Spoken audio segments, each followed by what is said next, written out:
Hi, everyone. Let's just make sure you guys can hear me. If you could let me know maybe in the awesome. Perfect. Hi. So thanks for joining in today.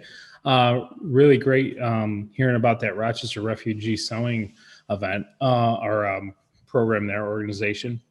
So if you have not watched the video on the Makerspace here in Fayetteville, just outside of Syracuse, please go ahead and watch that after. But I'm going to talk a little bit about what we're doing just down the road from Rochester. And we'll mention a little bit about sewing and kind of what our space kind of currently looks like, what it looked like pre-COVID, and what our kind of goals are with it. So my name's Mike. My name's Mike Semino. I've been working here with the Fayetteville Library since 2013. And I kind of came on actually mostly as IT help.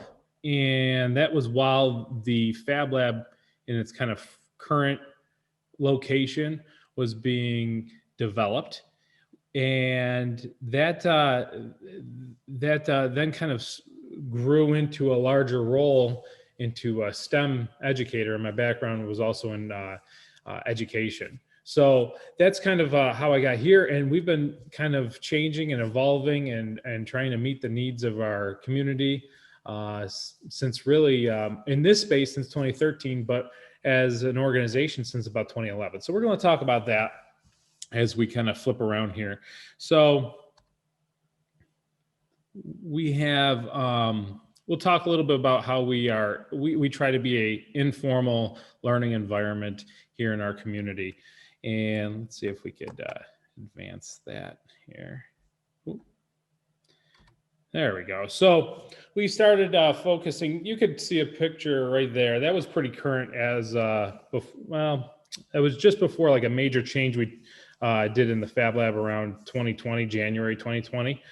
But we began focusing on STEM in 2011, and that was really through really just an idea through one of our Syracuse University library students as to breaking down barriers to STEM education. And that, in that case at the time, really 3D printing. 3D printing was the main kind of barrier. She thought that it was something that the library could easily incorporate, and it would be something that would be really educational and upcoming. And we've moved way beyond just a 3D printer, but that's kind of how our space looks. We do a lot of classes with adults, and we really think of STEM education in every program that we do at the library. We really try to focus on making, we think of ourselves as like a programming library, STEM library. So while everything traditional in a library is still here, we do focus a lot on programs and interactive participation, which obviously with everything going on is a little tough now. So we've had to kind of evolve. And I think we've been doing pretty well at it. But you can see here, this was a fun like craft activity we had going on in that main picture there. Top left, we have a laser cutter in the back corner of this picture. You'll see in further slides what the space kind of looked like prior to us having to move everything. That was so that we can remember where everything went. So you'll see a newer version, but the laser cutter is still there.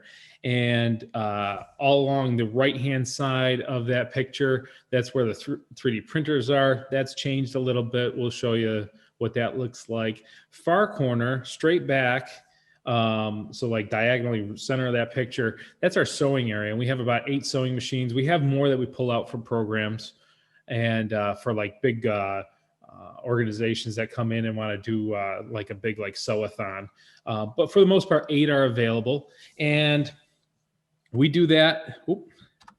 So we have those classes. A lot of it is self-directed, and then we do training opportunities and programs. And so we try to make it so that everything is kind of accessible at all times, even if there is a program going on. That's why we'll change and we'll pull out more sewing machines. The other thing that you'll see there, that's our old, well, that's our teen creation space or creation lab. And then we used to have a separate Little Makers area. We've incorporated that into our Fab Lab. So we try to have an entire family can be in this one space, and they all can have something to do. They're all something going on. So we had originally had the Little Makerspace in a different room off of our children's room, and we've incorporated that in because a lot of parents ended up wanting to be in the Fab Lab. They didn't feel like their kids could be in there. So we wanted to, we modified some things around here. We made it so that we could safely have young kids in here. And it's been working out great. So we work with school districts too. We want to support our educators in our community as well as homeschool students and their parents. So we try to work with all local groups, advocates groups, which are special needs individuals. We work with nursing home individuals, retirement homes. We try to run the whole community in terms of demographics. So, and it's always something that we're working on, always trying to get a broader reach. Let's see, sorry, there we go. So this is what our space kind of looked like pre-COVID. It's a little tough because in the top picture there, you're going to be seeing our far wall. This space was developed in 2013, and it's the old Stickley Furniture Factory. So it's really neat to see an area that was a factory. Back this portion of the building that you're looking at here was built around 1880. I could be a little off on the date. It's like either 1880, 1883 or something like that. But it was where most of the, from my understanding, where the chair patterns were, this chair seat back and like a upholstery section was. Along that outside wall, that's where we have our 3D printers. We'll see 3D printers and actually our Cricut and vinyl cutter. So we provide training virtually online, and you can come in, you could use, well, you used to be able to come in and use them, but the kind of looking at the top left picture there is right here, there is a vinyl decal or vinyl graphic machine. We have a Cricut maker here, and those are really great to use. So people bring in their own materials, their own consumables, or they can go and purchase some of the stuff that we have. We don't have a ton, but it's very, like I said, self-directed. So they could come in, they could bring in their materials, and they could use those machines there. Then following that, we have one of our printer bays. And just hidden behind here, this is right while we were taking these home to make some PPE stuff when we couldn't be in the building. But just behind here, we have a Mojo printer that runs an ABS plastic. That one's, so we try to educate people on, this is something that if you have a, almost like the last step for us, but being the first step in a true prototype for somebody, that would be to use that Mojo machine, which uses ABS plastic, where the rest of the stuff is all using PLA. And we have flash forge machines there. These red machines here run a size of a 5.5 inch cube. And then the larger machines can run, it's almost like a foot cube, a 12 by 12 cube. And then the machines that go along with it. And then we have a second printer bay. So total, we have these 7 PLA machines. We have one more ABS machine, and that's open for people to use. Now, what we do currently is have the ability to have patrons submit their files through our webpage. So you can submit your file through the webpage, and then what we do is we try to print those out. I think on our webpage, we talk about up to 5 days, like a week. And then we have them available for pickup, and you just pay at the porch. So we're still providing that. We're doing actually a decent amount of those per week. We end up doing about, I think right now, I think we're doing like 3 to 4 prints usually a week. So it's not terrible. It's a new program that we've kind of started just recently. Now, kind of, if you imagine you're in this space here, we're in the, if you're looking at the top right photo and you're standing here, if you turned around, you would be seeing the bottom left photo there. It's a little bigger. We're missing the classroom area. There's a classroom area with a screen, and that's where we invite classrooms to come in, and we do our own programs and tech related instruction right there. But if you turn around, kind of passing through that, then we have like kind of our dirtier work area, our tool area where we have these high top tables. You can see there we have a Zing Epilog laser. That works with, there's no cost on that for patrons. What they do is they bring in their materials, and then that way they could sit down at the machine. They have a 2-hour time window on that. So it would just try to keep things equitable that way. So nobody's monopolizing the time on it. You could reserve the machine for a 2-hour stint at the last 4 hours of us being open typically. We're working on a way to kind of bring access back to that machine right now because it is so far into our fab lab. It is something that's not portable. And it's something that's very unique and individual to that patron, that it's tough for somebody, a staff member like myself, to end up having to run a project for them. And of course, making it the way that they want to, as if they were in person. But we're working on that. Tool wall, we have different electronic, we got a oscilloscope over here, and a bunch of tools, and people can use that. We've had kids come in if they their Razor scooter, like their wheel fell off, and we had kids work on that. We also host a first team here, actually 2 first teams.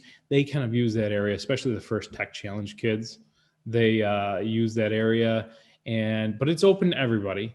We also have robotics clubs, electronics clubs that come in that are just local groups that come in. And then kind of bottom right section there, middle kind of to the right here, this is our sewing area. Again, we had started moving some stuff around, and then I was like, I need to take some pictures before I forget where all this goes. So there's some machines missing and everything, and they're packaged up. But this was how our arrangement was. We had these true daylight lights there to try and provide as much light for our sewers. Sewers that's probably, as an area, as for staff, that is probably our biggest gap in our knowledge and skill set. But our community is just packed with people that have that skill set. So we're very fortunate. And that's one thing as we kind of go through here is that we kind of see Makerspace is really unique to their community. There's not a one size kind of fits all model. We really think that Makerspaces should be reflective of the skill sets and interests in your community. So for us, that's why you'll see 3D printing takes up about half of our space, I guess you could kind of say, or like a quarter of our space. And then another quarter of our space is sewing. Those are the main ones. And then we have larger, in the center there, that's like the instructional area and stuff.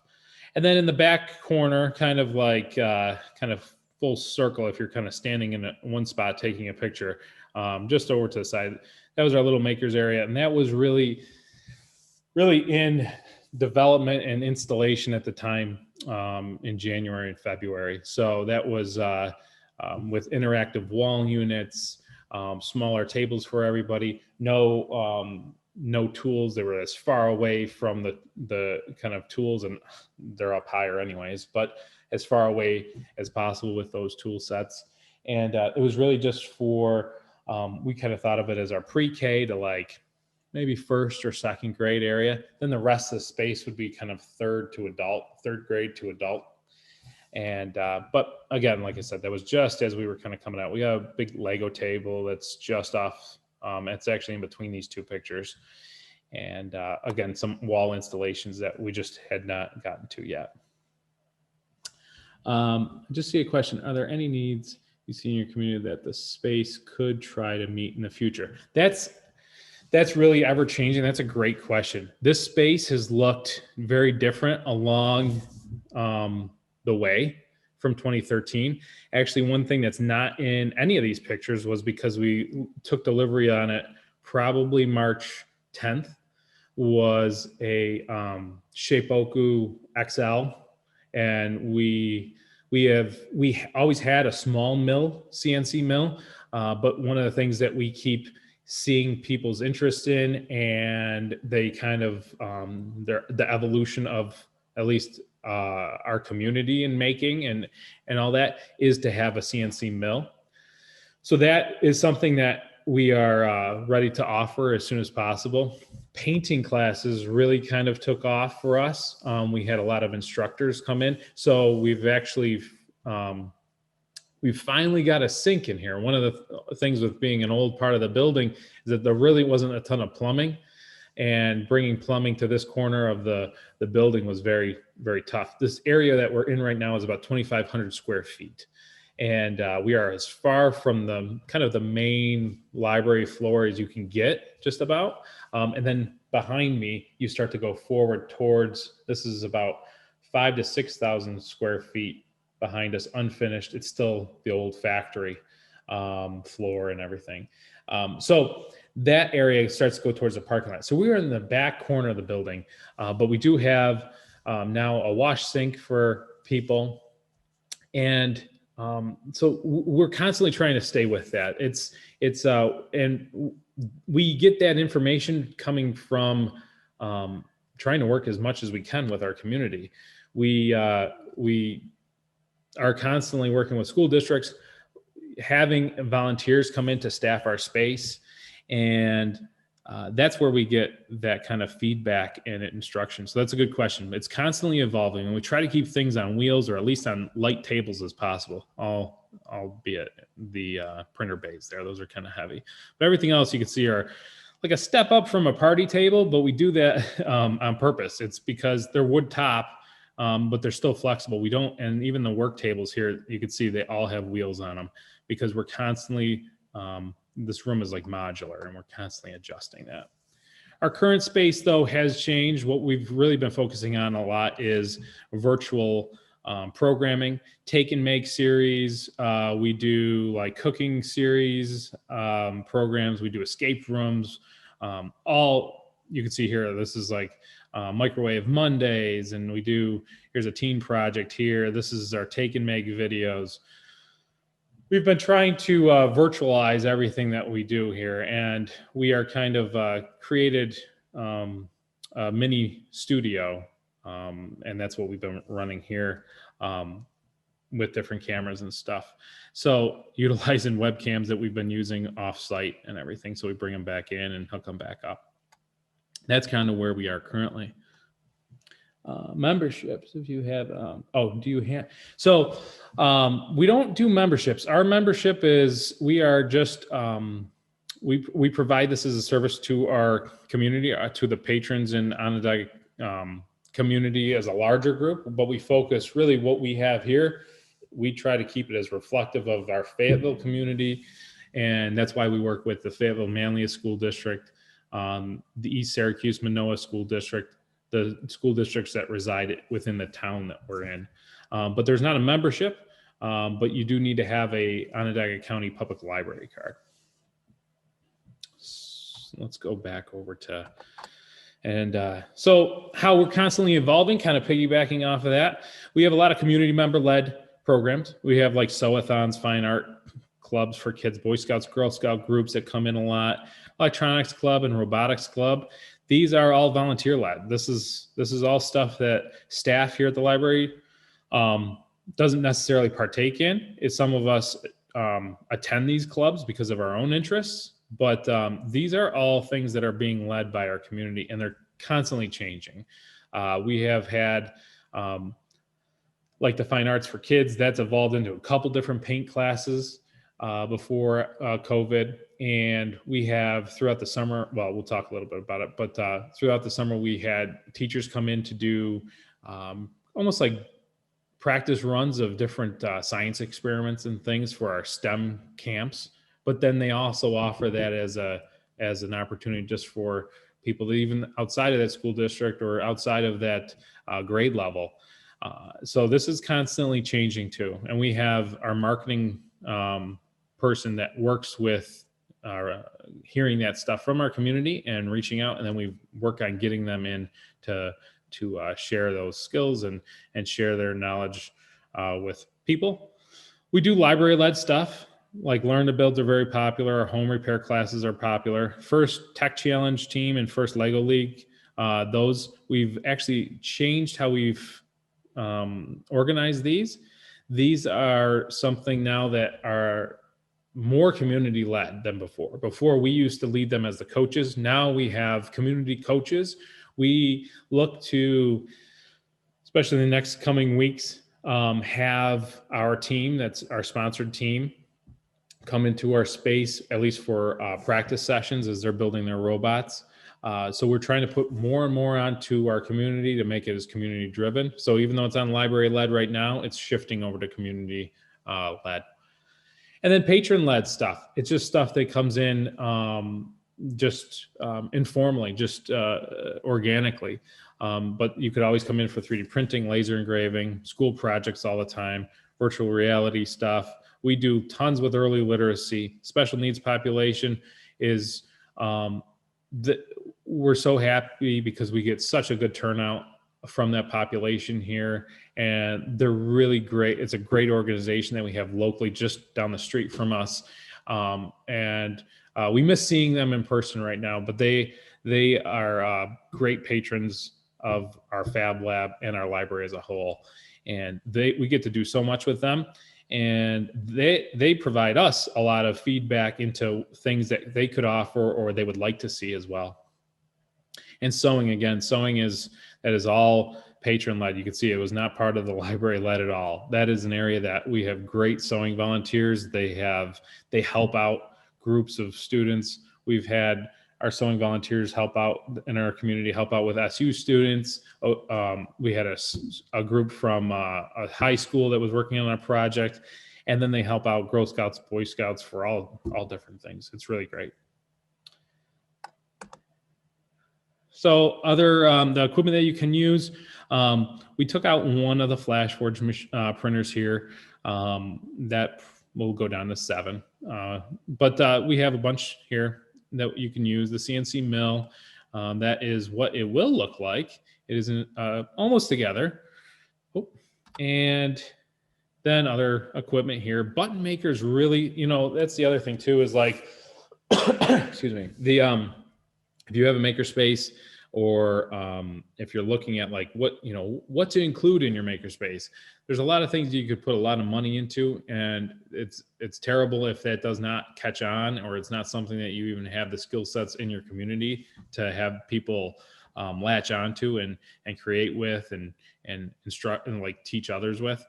So low tech is always good too, and we kind of feel that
Can you guys hear me now?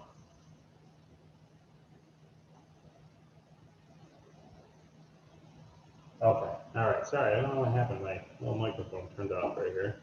So anyways, what I was saying was the Geek Girl Camp started in 2014. That's our main focus there, is to try and keep girls interested in STEM careers as they go on into middle school and high school and college. And then we broadened that out to our STEAM camp, which is co-ed for middle school and high school, because the Geek Girl is only for 3rd through 5th grade. And then we've rounded it out, so we have Geek Guy. So we have Geek Girl, that's like our flagship one, Geek Guy, and then they feed into our STEAM camp program. And we've had so much fun with them, but we get to get feedback from the parents. We get to have engagement of their younger siblings and older siblings, because then they get to see the Fab Lab and the Makerspace, maybe something that they hadn't before. So that's kind of why we have utilized this space for that, and it's been a great reciprocal kind of relationship with that. All right, let's see. Sorry, we lost audio there for a little bit. So we support our local school districts. We accept 3D print jobs for schools. We offer training on all different tech resources, so we try to help them out.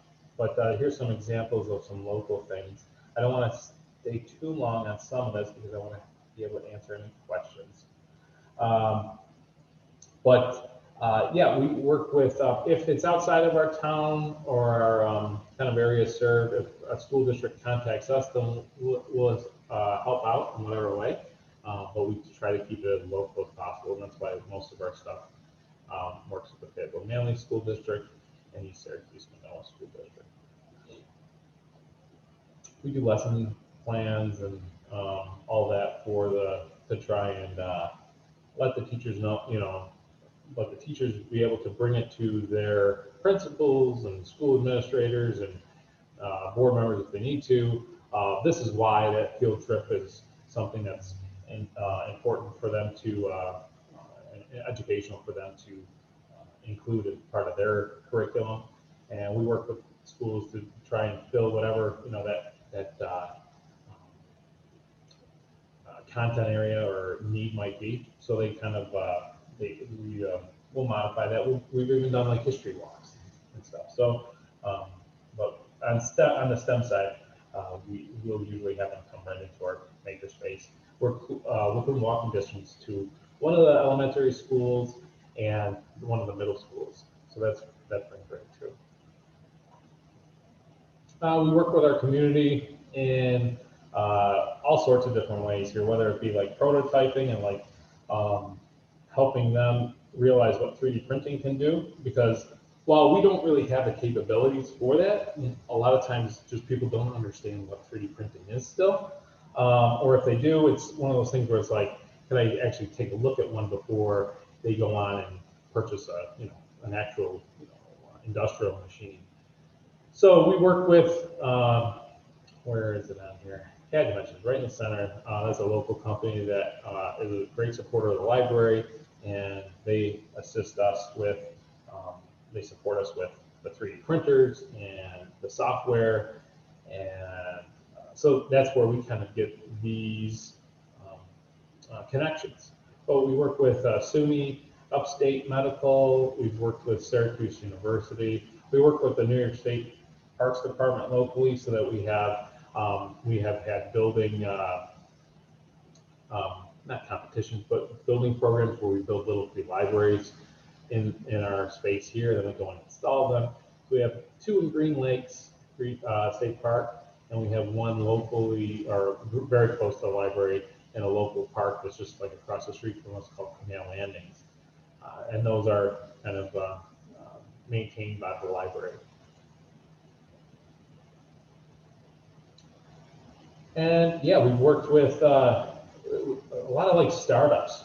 If you kind of go back to, I think right here, this is an SU student that ended up going through it. This is called Bike Rules, I think it was called. And they were GPS modules that were 3D printed to go onto the end of your handlebars. And just like how when you're in your car, you have turn left, turn right, they would actually turn on a turn signal on the bikes. We work with those students because a lot of times as they graduate, they lose access to some of those resources, and that's where we try to fill in that gap too.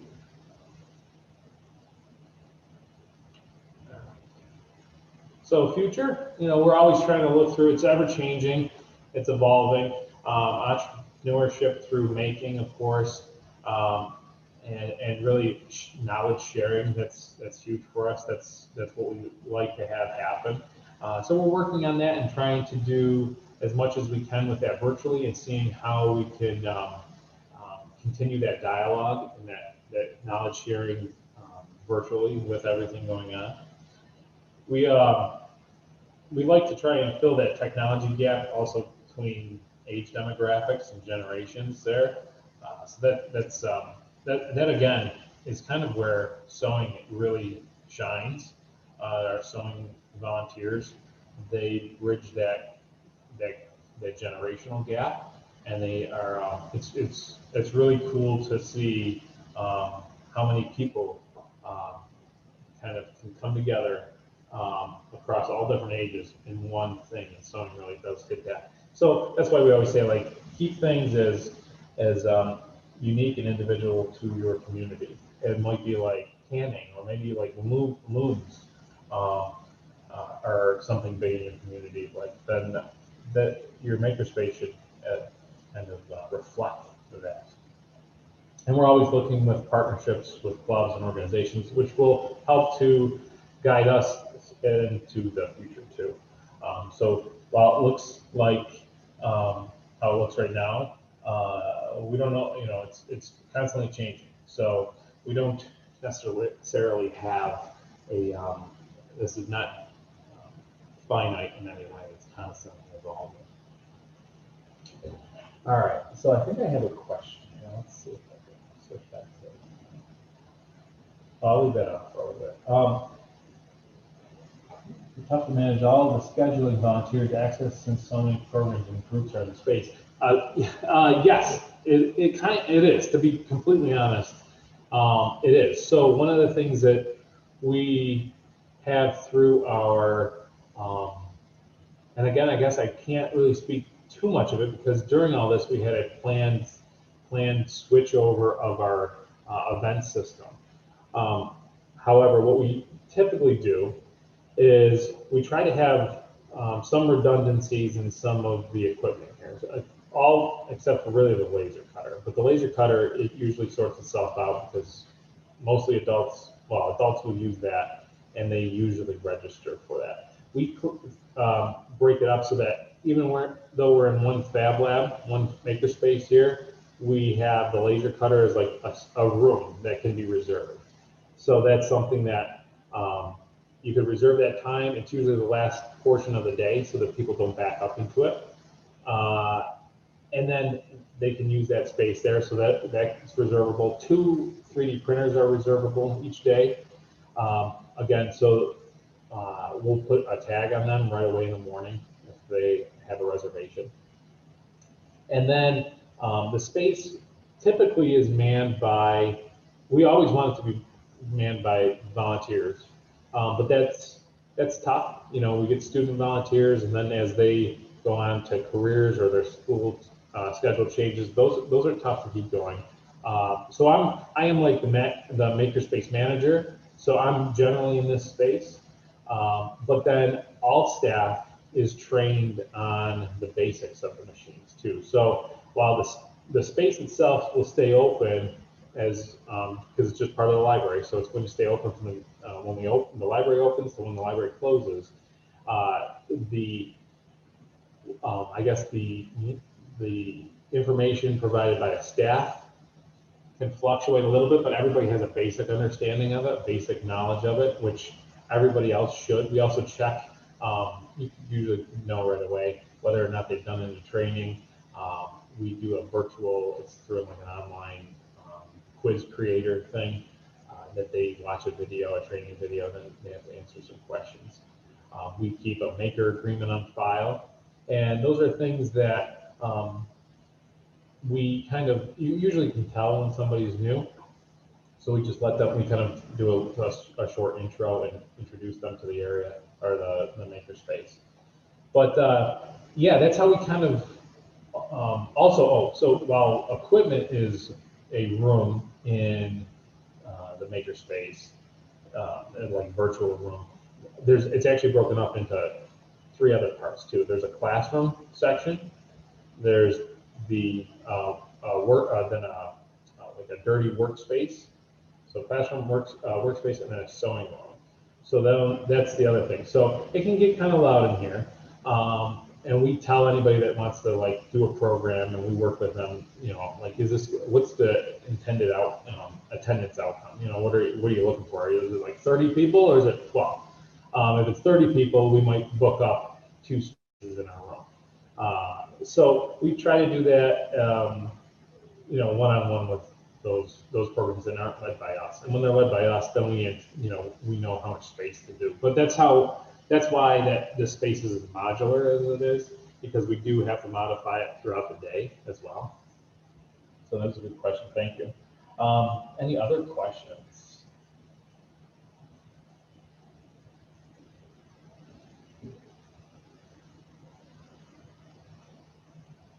Oh yeah, so we just did a talk for the Ohio, Northeast Ohio, like Regional Library Council. I forget the name. It was something close to that. About this exact thing. It was called "We Built It. Why Don't They Come?" or something like that. And so this is a popular thing. One of I would say probably the areas that, you know, and maybe you've done this, but talk to your school districts, talk to your teachers.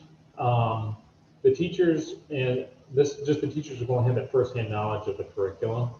And we started off, really, it was with the tech department here, and then it got into the science, and then elementary, because those teachers are filling so many different content areas. That's where a lot of kind of growth came from. The other thing too is homeschool groups. It depends on your area. Around here, homeschool groups are actually pretty big. So we try to figure out where we can do programs that they can come to and what age group that they're looking for. We also, through Meetup, so Meetup, that's where we started to we have a Meetup group, and that got us some connections. We also have worked with like Syracuse Co-works and the Tech Garden to try and see, you know, try and network what our capabilities were, to try and for access to technology and to get people in. So those two, like I said before, for us it's called advocates, the adult special needs organizations. They are oftentimes looking for activities and educational things to do with their adults, and marketing to them and letting them know that you're doing these things. That has really like broadened our scope of patrons coming into the programs. And then really kind of, we have I think a very different structure as a library. I say that I'm not a librarian myself. I know that as I've been doing this, though, it seems that it's somewhat unique, and it takes some organizational kind of maybe changes. But we have we have forums, so we all take time to all meet, and then we kind of discuss where we're going with different programs, whether it be adult programs, but everybody's sitting at the table. We're not in departments, and that helps us to kind of identify. It might be like our local historian or a local history librarian, Maya. She does craft programs as well. So it's something that if we work more in a department, we may not be able to tap into that. And then that group of people has provided us with a lot of sewers, So those like weird like synergy within ourselves here. But that's a group that really I don't interact with as much because I'm more on the youth services side. Yet Maya is working with adults, yet brings in all these other people, and then their kids come in. So then like our take and makes that are out on our porch, we can see who's registered for those. And it's interesting to see how there are adults that used to come to our like craft and learn to build programs, and now there are kids that are homeschooled that can come and grab those take and make bags. So there's that synergy there. But it's tough. It's constantly evolving. And honestly, like we see a very different crowd now that's virtual. So it's like you took a lot of time, we took a lot of effort to build up that community, and I'm sure they're still there, but now we don't see the same people come to our virtual programs as we do. And in fact, for whatever reason, we have a range that's kind of outside of our geographic area. Just the other day, we had 2 people from Texas and 1 from Brazil. The person from Brazil, the kid had been with us on programs all throughout the summer. We didn't realize that he was in Brazil. So it's weird how you'll get something as far away as that, and then you're just trying to get locally that struggle of trying to get people to know what is offered to them. It's a constant struggle. So you're not alone in that. If you have any, like, I'd love to talk further. Please, like, email me. And I don't know where you are geographically, but I'd be happy to discuss that further. Any other?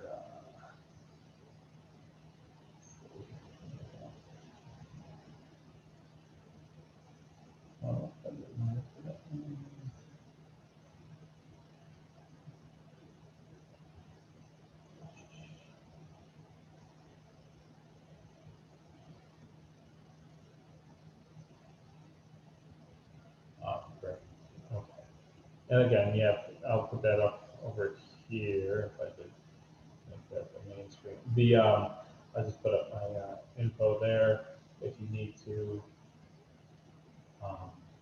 contact us here at Fayetteville. But yeah, please check out our YouTube channel too. That kind of, you'll find on our, if you type in Faye Free, on YouTube there, you'll find that we have some stuff in playlists. And you'll see a whole bunch of current stuff that we're doing. And again, it's not that like, there's a lot of trial and error. So I don't want to come off like, oh, this is going to work for everybody. And we're constantly assessing what we're doing in our programs to be like, is this worth it? Or do we have to change something? Is the time wrong, or is the whole idea wrong? So don't feel like it's something unique. I think we all struggle with that. Sometimes it's just, I think there's almost like nobody wants to talk about that, but it happens, and you're not alone. Let's see. Awesome, in New Jersey. Yeah, please connect with us. I'd love to talk. All right. Well, thank you. I will go ahead and see if I think we'll say bye there. All right. Thank you. And you'll take over control on there, or?